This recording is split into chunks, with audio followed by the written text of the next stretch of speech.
찬양하고 말씀을 증거하겠습니다. 기도하세요. 지금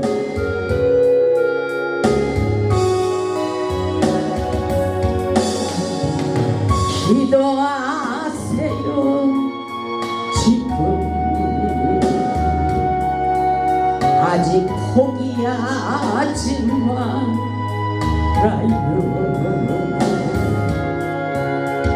주님 앞에 무릎 꿇고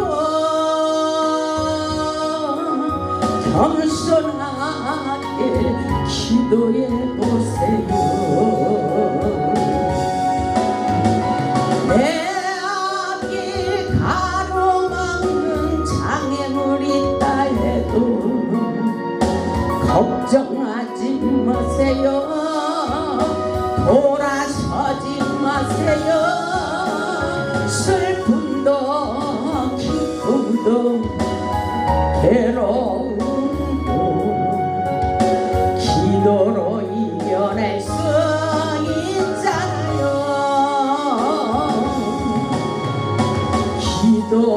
기도하세요. 기도하세요. 주님은 당신 편입니다.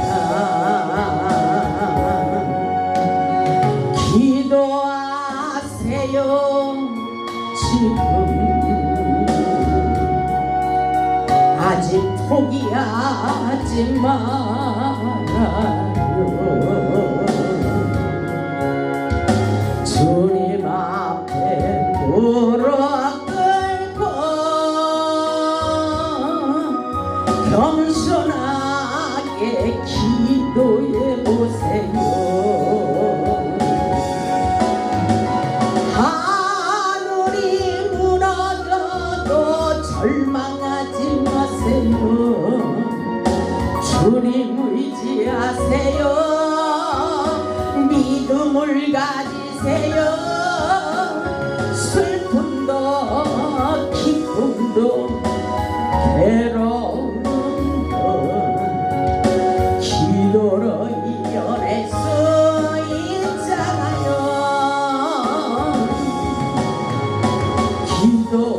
기도하세요. 기도하세요.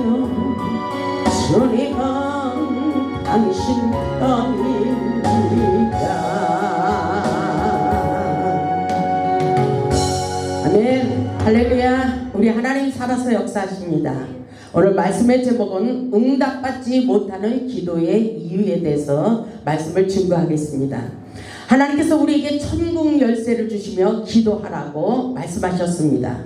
하나님께서 기도로 우리의 인생을 치유하고 우리의 환경을 회복하라고 말씀하고 계십니다.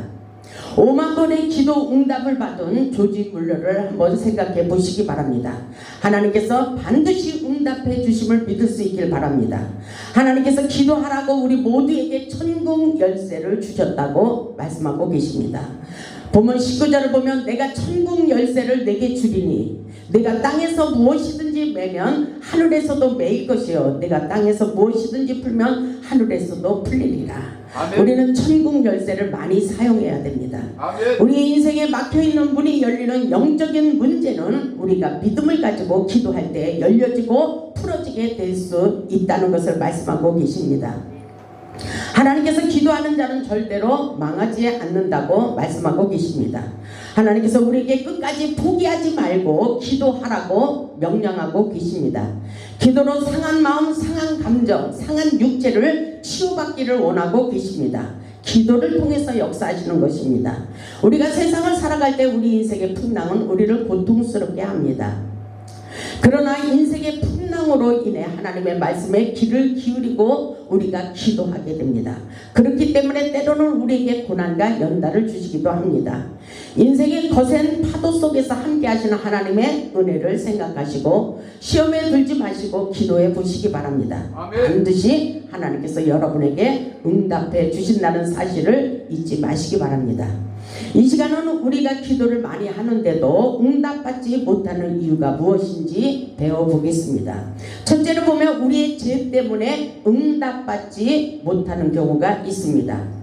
시편 66편 18절을 보면 내가 내 마음에 죄악을 품으면 주께서 듣지 아니하시리라 이렇게 말씀하고 있어요. 다윗은 하나님의 관계를 생각하면 내 마음에 죄가 있으면 기도해도 소용이 없고 하나님께서 듣지 않는다고 말씀하고 있습니다. 하나님과의 영적 소통을 끊어놓는 죄악의 쓴뿌리를 뽑으며 회개하며 기도하는 것이 중요하다고 말씀하고 계십니다. 하수구가 막혀있으면 물이 내려가지 않고 영리가 돼서 난리가 납니다. 우리의 심령도 마찬가지입니다. 하나님의 관계 속에서 우리의 심령 죄가 있어서 꽉 막혀있으면 하나님과 소통할 수도 없고 답답하고 하나님의 응답의 사인이 떨어지지 않는다고 말씀하는 것과 마찬가지입니다. 우리 안에 도사리고 있는 죄악의 쓴뿌리를 뽑으며 막혀있는 우리의 심령을 뚫고 하나님의 관계를 회복할 수 있기를 주님의 이름으로 축복합니다. 아멘. 하나님의 관계, 모든 죄의 쓴뿌리를 뽑아버리고 하나님과 성령님과 소통할 수 있기를 바랍니다. 둘째로 보면 의심하기 때문에 응답받지 못하게 된다고 말씀하고 있습니다. 야고보서 1장 6절을 보면 오직 믿음으로 구하고 믿음이 중요합니다. 믿음으로 구하고 조금 더 의심하지 말라. 의심하는 자는 마치 바람에 밀려 요동하는 바다 물결 같으니 이렇게 말씀하셔요. 이런 사람들은 무엇이든지 주께 얻기를 생각하지도 말라 이렇게 말씀하셔요. 의심하고 기도하는 자 두 마음을 품고 기도하는 자는 응답받지 못한다는 것입니다. 야고보서 1장 8절에 보면 이런 사람들은 두 마음을 품어 모든 일에 정함이 없는 자로다 이렇게 말씀하고 계십니다. 하나님께서 반드시 응답해 주실 것을 믿음으로 받아들이시기 바랍니다. 아멘. 지금 여러분의 문제가 많이 있어요. 조금 전에 제가 찬양할 때에 예배 가운데 어떤 사람을 주목하고 보여주셨어요. 지금 피부병으로 아픈 사람 있죠? 하나님께서 그 딸이 주님 앞에 돌아오면 반드시 기도할 때에 깨끗하게 고침받도록 역사해 주신다고 그런 마음의 감동이 왔습니다. 하나님께서 우리가 믿음으로 의심하지 않고 기도할 때 반드시 깨끗하게 치료시켜 주시는 놀라운 기적의 역사를 경험할 수 있다는 사실을 깨달을 수 있길 바랍니다. 아마 여러분에게 감동이 일어날 거예요. 누군지 생각날 수도 있을 것입니다. 하나님께서 감동을 주시리라 믿습니다. 하나님은 예배 가운데 우리에게 비춰주시고 깨닫게 해주시는 것입니다. 세 번째로 보면 사람에게 보이려고 기도하기 때문에 응답받지 못하게 된다고 말씀하고 계십니다. 마태복음 6장 5절을 보면 또 너희가 기도할 때에 예식하는 자와 같이 되지 말라 이렇게 말씀하셔요. 저희는 사람에게 보이려고 회당과 큰 거리 어귀에 서서 기도하기를 좋아하느니라. 이런 사람이 돼서는 안 되는 거예요. 내가 진실로 너희에게 이르노니 저희는 자기의 상을 이미 받았느니라. 하나님께서 보시고 그들이 사람 앞에 잘 보이려고 하는 그런 행동을 하나님께서 보시고 이미 그 사람들은 자기 상을 받았다고 말씀하고 계셔요. 하나님의 영적인 역사는 사람에게 보이는 것이 중요하지 않습니다. 오직 하나님만 바라보고 하나님의 마음에 합당한 삶을 사는 것이 중요합니다. 우리의 행실이 하나님 앞에 온전해지면 우리가 기도하지 않아도 그냥 자동적으로 기도의 응답이 슬슬 되는 사람들이 있습니다. 우리의 문제가 자동적으로 해결되는 그런 영적으로 성숙한 사람들이 있다는 것을 깨달을 수 있길 바랍니다. 네 번째로 보면 하나님께로부터 마음이 멀어졌기 때문에 응답받지 못한다고 말씀하고 있습니다. 이사야 29장 13절을 보면 주께서 가라사대 이 백성이 입으로는 나를 가까이 하며 입술로는 나를 존경하나 그 마음은 내게서 멀리 떠났나니 이렇게 말씀하셔요. 그들이 나를 경외하면 사람의 계명으로 가르침을 받았을 뿐이라. 하나님은 우리의 마음과 중심을 너무나도 잘 알고 계십니다. 그렇기 때문에 입으로만 하나님을 주여 주여 하는 것이 아니라 우리의 마음으로 진실하게 간절한 마음으로 기도하는 자세를 가져야 된다는 것을 잊지 마시기 바랍니다. 아멘. 우리 이사야 1장을 한번 보겠습니다. 이사야 1장 2절을 보면 이렇게 말씀하십니다. 하늘이여 들으라 땅이여 귀를 기울이라. 여호와께서 말씀하시기를 내가 자식을 양육하였거늘 그들이 나를 떼었도다. 세상의 모든 만민들을 보고 하나님께서 말씀하시는 것과 같습니다. 3절을 보니까 소는 그 인자를 알고 나귀는 그 주인의 구유를 알건만은 이스라엘은 알지 못하고 나의 백성은 깨닫지 못하는도다 하셨도다. 그렇게 됐기 때문에 슬프다 범죄한 나라요 이렇게 말씀하셔요. 허물진 백성이여 행악의 종자여 행위가 부패한 자식이로다. 하나님께서는 이런 사람들을 기뻐하지 않습니다. 하나님께서 세상을 보고 이렇게 이사야 선지자를 통해서 말씀하고 있습니다. 그들이 여호와를 버리며 이스라엘의 거룩하신 이를 만홀히 여겨서 멀리하고 물러갔도다 이렇게 말씀하셔요. 우리는 하나님을 입술로만 주여 주여 하는 것이 아니라 내 마음으로 온전히 하나님의 사랑을 깨달을 수 있길 바랍니다. 그렇기 때문에 10절을 보니까 이렇게 말씀하셔요. 이사야 1장 10절을 보면 너희 소돔의 간원들아 여호와의 말씀을 들을지어다. 너희 고모라의 백성아 우리 하나님의 법에 귀를 기울일지어다. 이렇게 말씀하셔요. 하나님께서 이 땅에 왜 이렇게 고난과 연단과 환난의 바람이 일어나는지 그렇게 기도할 때 하나님께서 저에게 운석을 주셨어요. 하나님의 규례와 법도를 지키지 않았기 때문에 이렇게 고통을 당한다고 말씀하고 계십니다. 우리는 하나님의 법을 즐거워할 줄 알아야 됩니다. 11절에 보니까 여호와께서 말씀하시되 너희의 무수한 재물이 내게 무엇이 유익하뇨? 나는 수당의 번제와 살찐 짐승의 기름에 배불렀고 나는 수송아지나 어린 양이나 순염소의 피를 기뻐하지 아니한다. 이렇게 말씀하고 계셔요. 그러면서 12절을 보세요. 너희는 내 앞에 보이러 오니 이것을 누가 너희에게 요구하였느냐? 내 마당만 밟을 뿐이니라. 이렇게 말씀하십니다. 우리는 하나님의 관계 속에서 이 말씀을 확실하게 깨달을 수 있기를 주님의 이름으로 축복합니다. 13절에 보니까 헛된 재물을 다시 가져오지 말라. 분양은 내가 가증히 여기는 바여 월삭과 안식일과 대회로 모이는 것도 그러하니 성애와 아울러 악을 행하는 것을 내가 견디지 못하겠노라. 그렇기 때문에 우리는 하나님 앞에 온전한 생활을 해야 된다는 것을 잊지 마시기 바랍니다. 15절을 보니까 너희가 손을 펼 때 내가 내 눈을 너희에게 가리고, 굉장히 비참한 현실입니다. 너희가 손을 펼 때 내가 내 눈을 너희에게 가리고 그러죠. 너희가 많이 기도할지라도 내가 듣지 아니하리니, 하나님의 음성입니다. 너희가 많이 기도할지라도 내가 듣지 아니하리니 이는 너희의 손에 피가 가득함이라. 이렇게 말씀하고 계셔요. 그렇기 때문에 우리는 확실하게 하나님의 은혜를 깨달을 수 있기를 주님의 이름으로 축복합니다. 우리는 회개하고 철저하게 하나님의 응답 받을 수 있는 그런 하나님이 기뻐하는 자들이 될 수 있기를 바랍니다. 우리의 죄 때문에 응답하시지 않는다고 말씀하고 계셔요.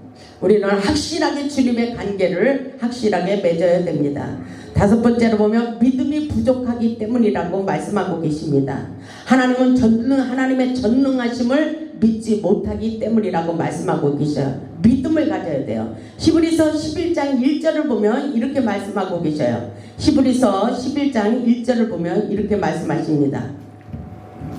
우리 중요한 것은 믿음을 가져야 돼요. 이 시간 믿음은 바라는 것들의 실상이요 보이지 않는 것들의 증거니. 우리가 문제가 있어요. 문제가 있는데 하나님 앞에 확실하게 하나님께서 우리의 모든 문제를 해결해 주실 것을 믿어야 되는 거예요. 우리가 바라고 원하는 것, 꿈꾸는 것 믿음대로 되는 놀라운 역사입니다. 오늘 보니까 믿음은 바라는 것들의 실상이요 보이지 않는 것들의 증거니라. 그러므로 선진들이 이로써 증거를 얻었느니라. 이렇게 말씀하고 있어요.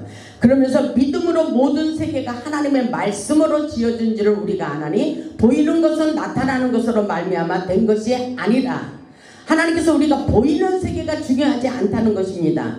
믿음으로 말씀을 믿고 선포할 때 그대로 된다는 것을 확실하게 가르쳐주고 있습니다. 그렇기 때문에 6절을 보면은 믿음이 없이는 하나님을 기쁘시게 하지 못하나니 하나님께 나아가는 자는 반드시 그가 계신 것과 또한 그가 자기를 찾는 자들에게 상 주시는 이심을 믿어야 할지니라. 우리 하나님 살아서 역사하시고 우리에게 오늘 우리가 바라고 원하는 믿음의 기도를 통해서 응답해 주신다는 사실을 잊지 마시기 바랍니다. 하나님께서 우리의 문제를 통하여 우리의 믿음의 사이즈를 넓혀 주셔요. 예전에는 믿음이 없어서 믿지 못했지만 고난과 연단을 통해서 기도하게 되므로 하나님을 만나서는 어떤 일이 있어도 다 믿어지는 거예요. 하나님께서 내가 이해하지 못할 일, 생각하지도 않았던 모든 문제가 일어났을 때에 어떤 일이 있어도 나는 믿음이 생기는 거예요. 어떤 사람은 믿음이 요만큼 있어서 의심하는 사람이 있는가 하면 무조건 믿어버리는 사람이 있어요. 무조건 믿음을 가질 수 있기를 주님의 이름으로 축원합니다. 하나님의 세계는 우리가 믿음으로 나아가는 거예요. 우리가 이해하지 못하고 계산하고 연구해봤자 소용이 없어요. 이 모든 기적의 사건은 우리가 이해할 수 없는 문제들이 너무나도 많이 있어요. 그러나 그대로 실질적으로 일어난다고 우리에게 가르쳐주고 있어요. 이것은 우리에게도 믿음으로 기도할 때 그대로 된다는 것입니다. 아멘. 그래서 하나님의 전능하심을 믿는 것이 중요해요. 모세는 하나님께 기도해서 하늘문이 열리게 하고 우박을 쏟아내리기도 하고 멈추기도 했습니다. 두 손을 들고 하늘을 향하여 기도할 때에 우박이 쏟아졌어요. 그리고 우박이 멈추기도 했습니다. 이런 기적의 역사가 오늘날도 우리에게 일어나고 있어요. 엘리야는 하늘을 향하여 하나님께 기도함으로 축복의 단비를 이 땅에 쏟아내리고 멈추기도 했어요. 그리고 하늘에 불을 내리기도 했다는 것을 여러분 믿음으로 받아들이십니까? 그대로 되는 역사예요. 많은 사람들이 이 사실을 몰라서 기도하지 않는 거예요. 오늘날 우리가 기도할 때도 하나님께서 들으시고 그대로 응답해 주시고 역사해 주신다는 사실을 믿을 수 있기를 주님의 이름으로 축복합니다. 하나님의 기적을 경험할 수 있어야 돼요. 하나님의 기적을 경험해 보시기 바랍니다. 분명히 하나님의 놀라운 역사가 일어납니다. 여섯 번째로 보면 인간관계의 문제 때문입니다. 마가복음 11장 25절을 보면 이런 말씀이 있어요. 서서 기도할 때에 아무에게나 협의가 있거든 용서하라. 용서하는 마음 중요해요. 따지고 불평하고 비방하고 판단하고 정죄하고 이래서는 안 된다는 것입니다. 그 사람이 나를 공격할수록 우리는 축복이 온다는 것을 우리는 영적으로 더 성장해서 그렇게 깨달을 수 있길 바랍니다. 죄가 있어 매를 맞으면 무슨 유익이 있으리요? 하나님의 상이 우리에게 있다는 것입니다. 그래서 용서할 수 있는 거예요. 하나님께서 다 보고 계시기 때문에 하나님께서 우리의 원한을 갚아주시는 것입니다. 오늘 아무에게나 협의가 있거든 용서하라. 그리하여 하늘에 계신 너희 아버지도 너희 허물을 용서하여 주시리라. 이렇게 말씀하셔요. 용서하지 않는 마음은 기도에 방해가 되는 것입니다. 부부 문제 그리고 형제 문제 인간관계에서 용서하지 못하고 화해하지 않았다면 기도가 막히고 응답받지 못한다고 말씀하고 있어요. 영의 사람들 하나님 앞에 하나님의 신으로 뭉쳐있는 사람들은 용서하지 않을 수가 없어요. 그리고 싸움이 잘 안 돼요. 싸움을 하려고 해도 여기에서 막 쌍스러운 소리가 날 수가 없어요. 여러분은 분별의 영을 받아야 돼요. 이 입으로 막 쌍스러운 소리하고 욕하고 막 이러는 거는 성령 역사가 아닌 것입니다. 악령 역사예요.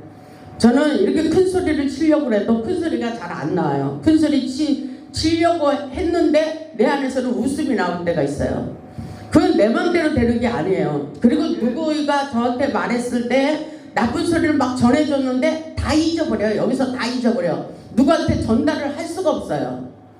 그래서 하나님의 은혜 가운데 사는 사람들은 내 마음 내 뜻대로 살지 못해요. 하나님이 나를 몰아가시고 성령의 인도함을 받기 때문인 것입니다. 아멘. 일곱 번째로 보면 기도의 자세와 방법이 잘못되었기 때문입니다. 목표가 분명하지 않기 때문에 응답받지 못하는 경우가 있어요. 목표 설정이 잘못된 사람이 너무나도 많아요. 저를 통해서 응답해주는 그런 기적의 역사가 많이 있습니다. 10년이 가고 어떤 사람은 제가 20년 전에 목회자가 되어야 된다 이랬는데 안 하고 있었어요. 근데 20년이 넘게 흘러와서 이제 와서 신학 공부하는 사람도 있어요. 해도 안 되니까 하나님의 마음을 굽힐 수가 없기 때문인 것입니다. 이제 와서 깨닫게 됐다는 것입니다. 그래서 우리는 하나님께서 나에게 뭐라고 하시는지가 아주 중요합니다. 어떤 사람들은 성령님과 소통하지 않고 내 마음대로 처리하기 때문에 하나님께서 응답하지 않는 경우도 있습니다. 그리고 정력으로 쓰려고 잘못 구하기 때문에 응답받지 못하는 사람도 있습니다. 야고보서 4장의 1절로 3절에 있듯이 구하여도 받지 못하면 정력으로 쓰려고 잘못 구함이라 이렇게 말씀하셔요. 잘못 구하면 안 되는 거예요. 정력으로. 정력적인 것, 내 욕심, 내 욕망을 채우려고 기도해야 응답받지 못한다는 사실을 우리는 깨달아야 됩니다. 저는 저수지를 엄청 좋아하거든요. 그래서 어느 날 경매에 금강 저수지에 있는 건물을 봤어요. 그래서 그 금강 저수지에 가서 건물을 사려고 그곳에 가서 딱 하나님께 기도했는데 하나님의 음성이 들려왔어요. 이게 몇 년 전의 일이거든요. 근데 하나님의 음성이 그 자리에 가서 기도하는데 내 욕망을 버려라 이렇게 말씀하시더라고요. 내가 생각하지도 않은데 보니까 건물은 굉장히 이뻐요. 몇 층으로 되어 있는데 근데 하나님 보시기에 뜻이 아니라는 것입니다. 제 욕심이었어요.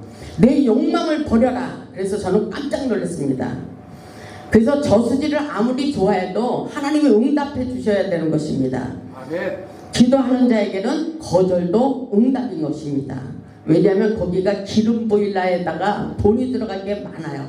하나님의 성전을 그렇게 크게 지을 수는 없어요. 그렇기 때문에 하나님께서 뜻이 아니라는 것입니다. 우리는 하나님이 기뻐하시고 원하시는 것, 하나님의 뜻이 어디 있는지 하나님께서 기도하고 응답받은 대로 가면 절대로 후회하는 일이 없다는 것을 깨달아야 돼요. 아멘. 그래서 우리는 항상 기도하면서 내 마음 내 뜻대로 어떤 사람이 와서 물어볼 때에 내 말로 내 생각대로 말하면 어떤 때는 잘못 말할 때가 있어요. 기도하면 그것이 아닌 것입니다. 그래서 우리는 항상 기도하고 전해 주어야 되는 것입니다. 제가 많은 사람들의 응답을 받아주는 기도원 사역을 하고 있잖아요. 그래서 문제가 있는 사람들은 오면은 하나님께서 기도 응답해 주십니다. 이것이 바로 영성치유센터이고 하나님의 기도원인 것입니다. 세상 사람들 무슨 점쟁이한테 가고 타로를 보고 막 그러잖아요. 그것은 열매가 없어요. 근데 하나님의 기적의 역사는 반드시 우리에게 더 좋은 것으로 우리에게 영원한 유익이 되도록 열매 맺는 풍성한 삶을 허락해 주신다는 사실을 잊지 마시기 바랍니다. 아멘. 그렇기 때문에 하나님이 좋은 거예요. 하나님을 떠나서는 살 수가 없는 것입니다. 8번째로 보면 기도에 대한 이해가 부족하기 때문에 응답을 받지 못한다고 말씀하십니다. 요한일서 5장 14절로 15절을 보면 그를 향하여 우리가 가진 바 담대함이 이것이니 그의 뜻대로 무엇을 구하면 들으시리라. 하나님의 뜻대로 무엇을 구하면 들으시리라. 우리가 무엇이든지 구하는 바를 들으시는 줄 안즉 우리가 그에게 구한 것을 또한 얻은 줄로 또한 아느니라. 이렇게 말씀하셔요. 하나님의 뜻대로 기도하면 반드시 들으시고 응답해 주신다는 말씀인 것입니다. 그리고 마가복음 11장 24절에도 이렇게 말씀하셔요. 그러므로 내가 너희에게 말하노니 무엇이든지 기도하고 구하는 것은 받은 줄로 믿으라. 그리하면 너희에게 그대로 되리라. 아멘. 그럼 여러분들의 마음속에 믿음을 가져야 돼요. 오늘 이 말씀은 응답의 사인이 떨어졌다. 우리가 기도하면 하나님께서 반드시 믿고 구한 것을 받은 줄로 믿으라 했어요. 이미 하나님께서 응답해 주심을 믿어버리라는 것입니다. 아멘. 아멘. 저는 하나님께 기도하여 응답받은 것이 너무나도 많이 있습니다. 믿고 구한 것은 이미 받은 줄로 믿는 것이 중요합니다. 그 대신 우리는 철저하게 하나님의 인도함을 받을 수 있어야 돼요. 세상 것을 끊어버리고 세상 것이 아니라 위의 것, 하늘의 것을 추구하며 나갈 수 있어야 되는 것입니다. 이런 사람들이 바로 영에 속한 사람들이에요. 우리 모두 하나님의 능력을 믿고 기도하여 응답받고 능력받고 축복받아 하늘의 역사를 펼쳐나가는 기도의 용사들이 다 되시기를 주님의 이름으로 축원합니다. 아멘. 하나님께서 기도하라고 하신 이유는 반드시 응답해 주시겠다는 말씀인 것입니다. 우리가 기도할 때 천군천사를 동원시켜서 우리의 기도를 응답하여 주신다는 사실을 믿을 수 있기를 주님의 이름으로 축원합니다. 아멘. 우리 모두 하나님의 뜻대로 기도하여 응답받고 하나님께 영광 돌리는 기적의 주인공들이 다 되시기를 주님의 이름으로 축원하며 말씀을 마치겠습니다. 아멘. 아멘.